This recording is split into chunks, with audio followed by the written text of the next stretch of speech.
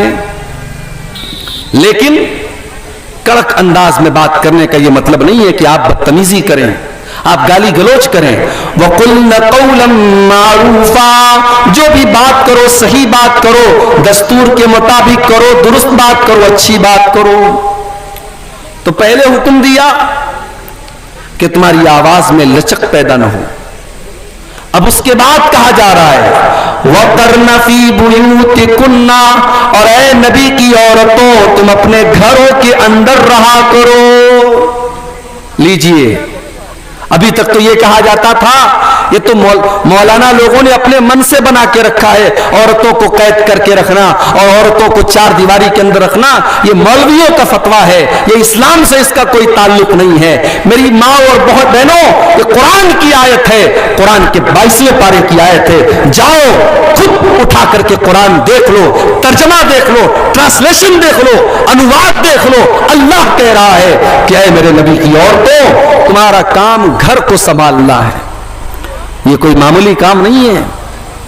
عورت یہ نہ سمجھے کہ میری ڈیوٹی کمزور ہے، میرا کام کمزور ہے، تجھے گھر کے اندر رہ کر کے ایک اچھی ماں بننا ہے، ایک اچھی بیٹی بننا ہے، ایک اچھی بیوی بننا ہے۔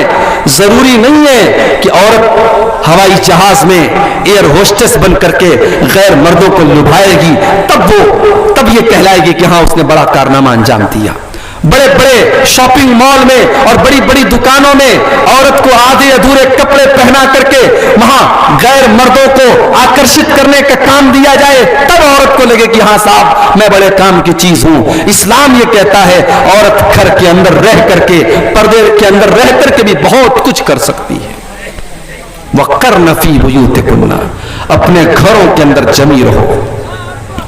وَلَا تَبَرَّجْنَ تَبَرُّجَ الْجَاهِلِيَّةِ الْأُولَى، اور جب تم گھر سے نکلا کرو تو بن سنور کر کے، اپنے آپ کو ایکسپوز کر کے، نمایاں کر کے، سجا کر کے، سوار کر کے، ایسے کپڑے پہن کر جس کپڑے میں تمہاری خوبصورتی نظر آئے، ایسی بن کر کے تم نہ نکلا کرو۔ تبرج عربی میں برج کہتے ہیں، کسی قلعے کی ایسی عمارت کو جو دور سے نظر آئے اس کو عربی میں برج کہتے ہیں، اسی سے بنا ہے تبرج، یعنی عورت ایسی بن کر کے نہ نکلے کہ دور سے ہی پتہ چل جائے کہ ہاں عورت جا رہی ہے۔ آج تو حالات یہ ہیں ماشاءاللہ، لیڈیز کے پرفیوم الگ آ رہے ہیں، جینٹس کے پرفیوم الگ آ رہے ہیں۔ اب تو خوشبو بتا دیتی ہے کہ کوئی اس راہ سے ہو کر گیا ہے۔ میری ماں اور بہنوں، اسلام تو وہ دین ہے جو عورت کو خوشبو لگا کر کے غیر مردوں کی مجلس کے پاس سے گزرنے سے منع کرتا ہے۔ اللہ کے پیارے نبی فرماتے ہیں اَيُّمَا امْرَأَةٍ اسْتَأْثَرَتْ فَمَرَّتْ بِالْمَجْلِسِ، جو عورت خوشبو لگا کر کے غیر مردوں کی مجلس کے پاس سے گزرتی ہے، فَهِيَ كَذَا وَكَذَا، ایسی عورت بدچلن ہے، بے حیا ہے، زانیہ ہے، ایسی عورت کو اللہ کے نبی نے بدچلن قرار دیا ہے۔ آج افسوس کی بات ہے، مسلمان عورتیں ہیں، مجھے تو حیرت اس کے باپ پر ہوتی ہے، مجھے حیرت اس کے بھائی پر ہوتی ہے، مجھے حیرت اس کے بیٹے اور اس کے شوہر پر ہوتی ہے کہ وہ کیسے الاؤ کرتا ہے کہ اس کے گھر کی عورتیں ایسے کپڑے پہنے جیسے آج مسلمان لڑکیاں اور عورتیں پہن رہی ہیں۔ ایسا لباس ہے، پوری آستین نظر آ رہی ہے، پیٹھ نظر آ رہی ہے، عورت کا پورا جسم نظر آ رہا ہے، اتنا ٹائٹ کپڑا ہے کہ کپڑا پہننے کے باوجود ایسا لگ رہا ہے کہ عورت ننگی ہے۔ اور جب ہم اللہ کے نبی کی اس حدیث کو اپنے سامنے رکھتے ہیں تو ایسا لگتا ہے کہ اللہ کے پیارے نبی نے آج کے دور کے فیشن کو سامنے رکھ کر کے اس حدیث کو بیان کیا ہے اور اس بات کو بیان کیا ہے۔ صحیح مسلم کی روایت ہے، اللہ کے پیارے نبی فرماتے ہیں صنفان من اہل النار لم ارہما، دو قسم کے لوگ جہنم میں جائیں گے اور میں نے ابھی ان کو نہیں دیکھا، یعنی قیامت کے پہلے وہ لوگ آئیں گے۔ نمبر 1، قوم ماہم سیات کاذناب البقر یضربون بها الناس، کچھ ایسے لوگ آئیں گے جن کے ہاتھ میں گائے کی دم کی طرح کوڑا ہوگا اور وہ کوڑے سے لوگوں کو ماریں گے۔ اب یہاں کوڑے کا مطلب کوڑا بھی ہو سکتا ہے۔